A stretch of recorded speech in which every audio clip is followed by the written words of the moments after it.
Buenas tardes.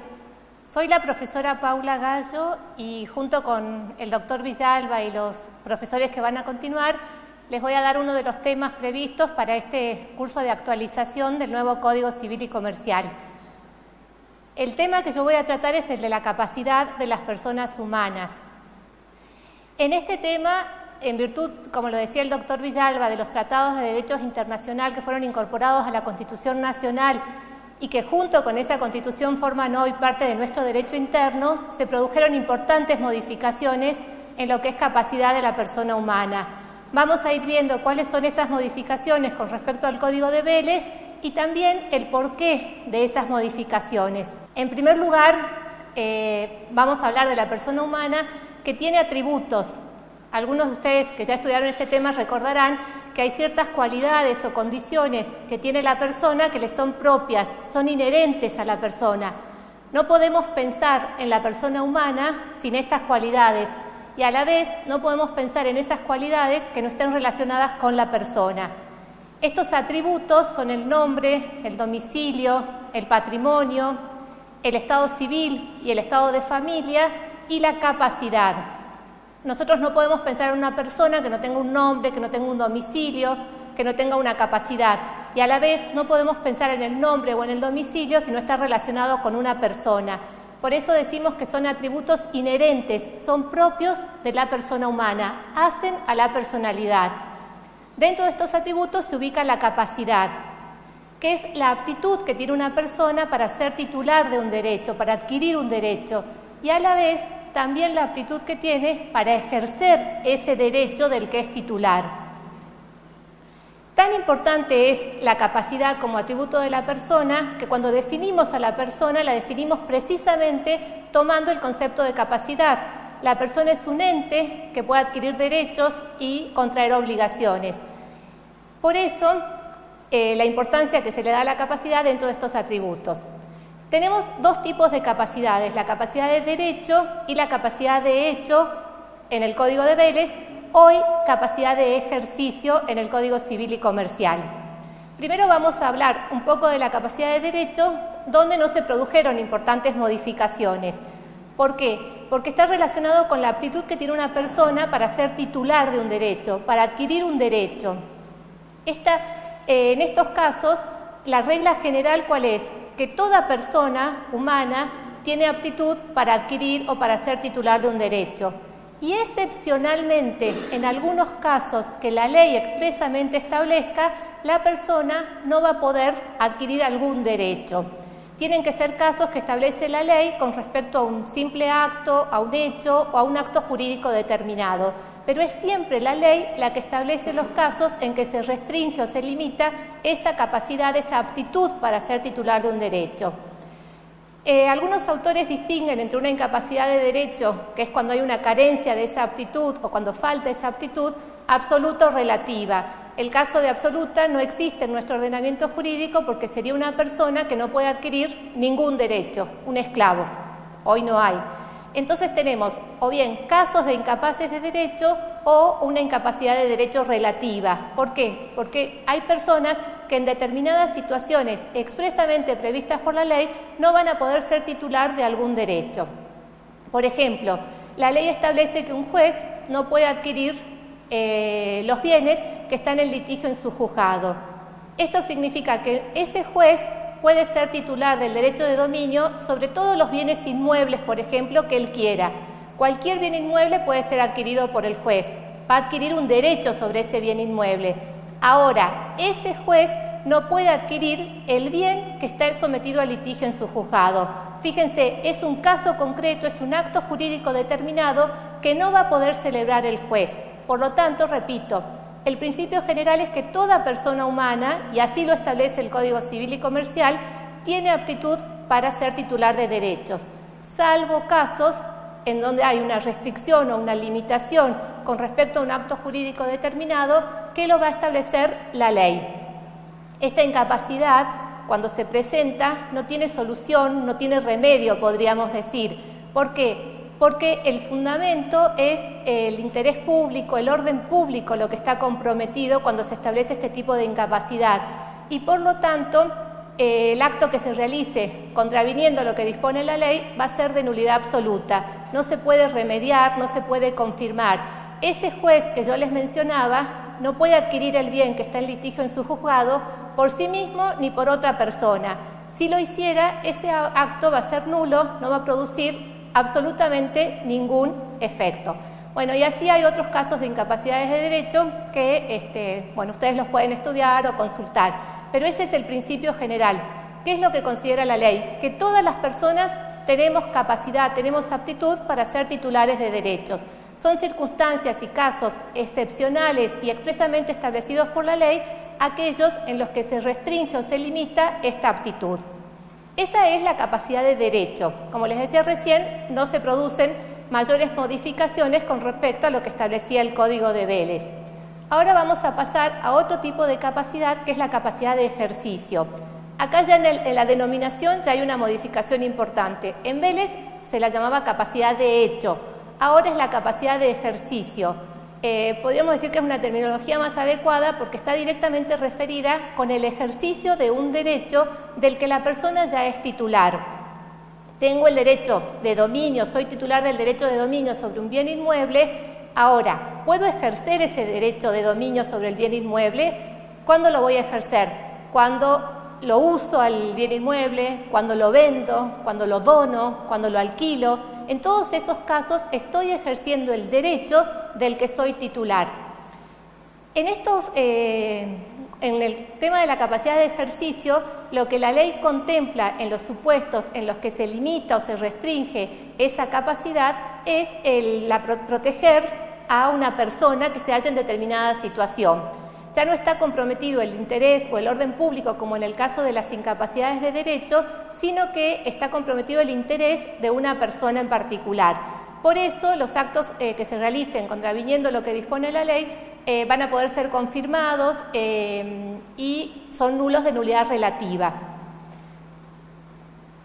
El caso de la incapacidad de derecho es cuando hay una carencia de la aptitud para ejercer un derecho. Soy titular de un derecho, pero por determinado motivo no lo voy a poder ejercer. Pero acá la ley le da una solución, no pasa como en la incapacidad de derecho, tiene remedio, tiene solución. ¿Cuál es? Ese derecho lo va a poder ejercer alguien por la persona que no puede ejercerlo, o sea, por el titular del derecho. Sería como un contrasentido, digamos, una cosa medio ilógica, permitirle a una persona que sea titular de un derecho, pero que no lo pueda ejercer por sí mismo ni a través de otra persona. Bueno, acá comienzan grandes diferencias con el Código de Vélez. ¿Por qué? El principio general es que toda persona humana tiene aptitud para ejercer sus derechos. Esa es la regla, el principio general. Hay excepciones establecidas por el mismo Código Civil y Comercial o bien por una sentencia judicial. Como vamos a ver enseguida, hay casos en que el juez va a poder limitar o restringir la capacidad de ejercicio de una persona. El Código de Vélez enumeraba, haciendo una distinción de incapacidad absoluta y relativa, de hecho era en aquel código, hacía una enumeración. Incapaces de hecho absolutos eran las personas que no podían ejercer por sí mismas ningún derecho. Todos sus derechos los ejercían a través de sus representantes legales. Eran la persona por nacer, los menores impúberes, que eran los que iban de 0 a 14 años, los sordomudos que no se sabían dar a entender por escrito y los dementes declarados en juicio. En esos supuestos, estas personas se les asignaba un representante que podía ser un tutor en el caso de los menores de edad o un curador que ejercía los derechos en su nombre, o sea, suplía a la persona, los ejercía otra persona.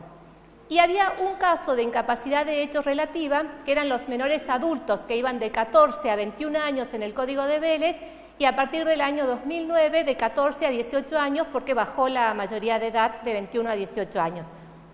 Estos incapaces de hecho relativos eran aquellas personas que podían ejercer por sí mismas algunos derechos, generalmente lo que estaba relacionado con los pequeños contratos de la vida civil. Una persona a los 14 años podía comenzar a realizar algunos contratos. Compraba un pasaje de ómnibus, una compra en el kiosco, comenzaba a tener otras posibilidades en cuanto al ejercicio de sus derechos. ¿Qué es lo que sucede en el Código Civil y Comercial actual? Por esto mismo que les explicaba el doctor Villalba, imagínense, de 1871 a 2015, la evolución que se produjo en el desarrollo de la personalidad es importante. Se deja de contemplar al incapaz de ejercicio, digamos, a los menores en el caso concreto, como un objeto de protección. No los tenemos que proteger, son un sujeto de derecho. Digamos, hay que protegerlos, que se entienda bien y darles la protección adecuada a su edad, pero permitirles que tengan una capacidad, una autonomía progresiva. Y no, este código considera que, digamos, supera el código de Vélez, que establecía una franja etaria. O sea, hasta los 14 años no puede hacer nada por sí mismo. A partir de los 14 años puede hacer esto, esto y esto, enumeraba el código. ¿Qué hace el Código Civil y Comercial? Deja de esa pauta, digamos, única, rígida, muy estructurada, que era la de la edad, y la flexibiliza agregándole el grado de madurez. Entonces, para que una persona tenga una incapacidad de ejercicio, no solamente vamos a tener en cuenta su edad, sino también su grado de madurez. ¿Cuál es su grado de madurez, de desarrollo, según la evaluación que se haga en cada caso particular? Es decir, se aumenta al ítem edad el grado de madurez. Y según el caso concreto, un juez, por ejemplo, va a poder evaluar si un menor está en condiciones o no de ejercer determinados derechos. Siempre dentro de la minoría de edad, que para este código también va de 0 a 18 años, igual que se había modificado el código anterior, y esto es siguiendo las pautas o los lineamientos establecidos por la Convención sobre los Derechos del Niño, que establece que el niño, digamos, es hasta los 18 años. A partir de los 18 años ya es mayor de edad. Acá hago un paréntesis para decir que en todos los casos el Código Civil y Comercial se adecúa a las normativas de los tratados de derechos humanos, a los tratados internacionales de derechos humanos, porque nosotros, digamos, la Argentina puede incurrir en responsabilidad internacional en caso de no cumplirlos. Entonces, hoy en día el Código establece de 0 a 18 años es menor de edad y hace una distinción. A partir de los 13 años, ese menor de edad es adolescente. Justamente no es una edad caprichosa la que se estableció, sino que es un periodo en que la persona, ese niño, digamos, que deja de ser niño pero todavía no es adulto, comienza un periodo de transición. Pasa en ese periodo de la niñez camino hacia la adultez. O sea, su madurez es distinta, comienza a tener cierta autonomía, cierta independencia, a opinar, a tener sus gustos, digamos, comienza a formar su personalidad. Entonces, el código a partir de los 13 años lo considera adolescente. ¿Quién es menor de edad? De 0 a 18 años, pero a partir de los 13 años ya es adolescente. Y el Código Civil y Comercial establece que son incapaces de ejercicio las personas por nacer, que obviamente es imposible que ejerzan por sí mismos sus derechos, y las personas que no cuentan con edad y grado de madurez suficiente. Entonces, según el caso, el juez va a poder ir determinando cuando una persona se encuentra en condiciones de ejercer algún derecho por sí misma.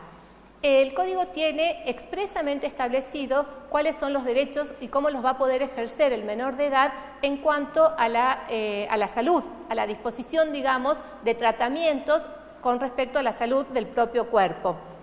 El Código actual establece, que es totalmente una novedad a diferencia del Código de Vélez, que entre los 13 y los 16 años el menor va a poder decidir por sí mismo, tomar decisiones por sí mismo en todo lo que se refiere a tratamientos que no sean invasivos, tratamientos que no comprometan su estado de salud, que no pongan en riesgo su integridad física o su vida. En esos casos tiene toda la autonomía y él puede decidirlos. Ahora, en el caso de tratamientos invasivos que comprometan su estado de salud o que pongan en peligro o en riesgo su vida o su integridad física, en esos casos necesitamos contar con el consentimiento del menor, junto con la voluntad o el consentimiento de sus progenitores, pero hay que escucharlo al menor. Y a partir de los 16 años, el menor de edad, con respecto a todo lo que se refiere a su salud, es considerado un adulto, es como mayor de edad. Además, también se incorporaron ciertos derechos que tienen que ser contemplados, que también están previstos en los tratados internacionales, como son el derecho a ser oído en todo proceso judicial digamos, que lo pueda afectar, el derecho a participar en la toma de decisiones y siempre lo que se tiene en cuenta es el interés superior del niño.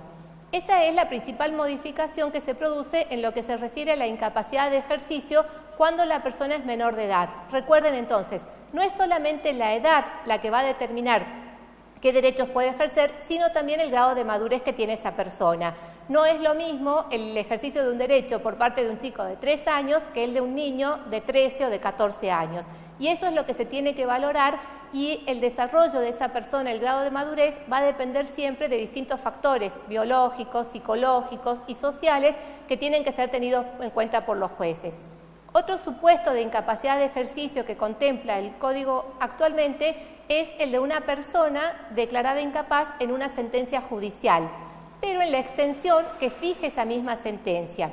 Este es un caso extremo, excepcional, porque el principio general es que todos somos capaces, todos podemos ejercer nuestros derechos. Entonces, en situaciones extremas, un juez va a poder restringir esa capacidad de ejercicio o va a poder suspender esa incapacidad.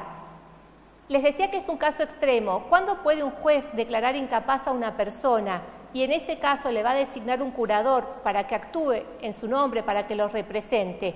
Cuando esa persona se vea totalmente, absolutamente imposibilitada de interactuar con su entorno y tampoco pueda manifestar su voluntad de ningún modo, por ningún medio puede manifestar su voluntad. Por ejemplo, una persona que tiene un importante grado de autismo o que tiene mal de Alzheimer, por ejemplo, esa persona no puede ejercer sus derechos por sí mismo. Entonces el juez, con todos los dictámenes médicos y opinión de un equipo interdisciplinario, va a poder declararla incapaz. En ese caso se designa un curador, pero tengan en cuenta que es un caso excepcional y extremo.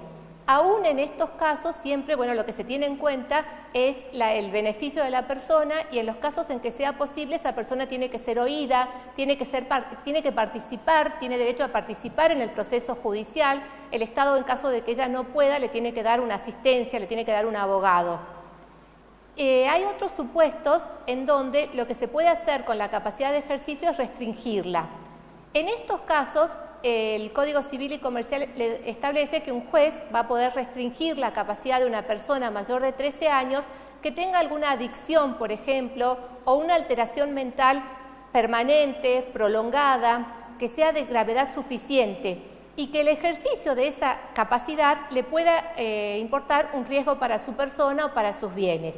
Cuando un juez restringe esa capacidad, siempre, repito, en base a informes de equipo interdisciplinario, lo que sucede es que a esta persona no se la anula, digamos, no se suple su voluntad, no se sustituye su voluntad, sino que ella va a poder ejercer ciertos actos, va a poder ejercer ciertos derechos realizando algunos actos que el mismo juez va a establecer en la sentencia, pero siempre lo va a hacer con el asesoramiento o con el acompañamiento de lo que se denomina un sistema de apoyos. Este sistema de apoyo, ¿qué es lo que va a tener por función? Promover o fomentar la autonomía de esa persona, pero guiándola, facilitándole la comunicación, la comprensión e incluso la manifestación de voluntad. Que esa persona pueda dirigir su persona, administrar sus bienes, celebrar actos jurídicos, pero acompañada o sostenida por este sistema de apoyos. Entonces, en estos casos en que se restringe la capacidad, también es por medio de una sentencia judicial, pero el juez en esa sentencia va a establecer qué actos puede realizar y qué actos no va a poder realizar. Pero también hay una flexibilidad. ¿Por qué? Porque esa sentencia judicial tiene que revisarse, es decir, se tiene que revisar. No es que una persona declarada incapaz o que tiene la capacidad restringida ya queda para toda su vida en esa situación, sino que esto se tiene que revisar en el tiempo y en algunos casos, cuando es la restricción de capacidad, el Código establece que en un término no superior a 3 años, el juez tiene que hacer una revisión de esa sentencia. Y existe la posibilidad de que el mismo juez disponga el cese, por ejemplo, de la incapacidad o el cese de la restricción, o bien que le permita realizar actos que antes no estaba en condiciones de realizar, por ejemplo. ¿Qué es lo importante, lo que tenemos que tener en cuenta? Que tanto a la persona menor de edad como a la persona que tiene alguna discapacidad, el nuevo código deja de considerarla como un objeto que tiene que ser protegido, sino como un sujeto que tiene facultades y que tiene un derecho humano a la capacidad, tiene el derecho a poder ejercer por sí mismo sus derechos. Entonces, lo que la ley, el Código Civil y Comercial actual establece son distintas circunstancias en las que el juez va a poder ir limitando esa capacidad, pero en casos, como les decía recién, totalmente excepcionales y extremos, una persona que se ve imposibilitada de interactuar, de comunicarse, de manifestar su voluntad, recién va a poder ser declarada incapaz. Bueno, todos estos principios que hoy tenemos establecidos en el Código Civil tienen su razón de ser en lo que ya está establecido en los tratados internacionales, principalmente en la materia que estamos viendo, en la Convención sobre los Derechos del Niño, en la Convención de la ONU en contra de la discriminación y también en la Convención Interamericana en contra de la discriminación de las personas con discapacidad. Son sujetos de derecho, pueden ejercer sus derechos y son totalmente limitados los casos en que se puede restringir o limitar esa capacidad justamente por la ley o por una sentencia judicial. Bueno, si hay alguna pregunta, tanto para lo que yo di, como me parece que ya recibimos varias para la primera parte del doctor Villalba, ustedes síganlas haciendo y al final vamos a dejar un espacio para poder contestar todas esas preguntas. Buenas tardes y muchas gracias.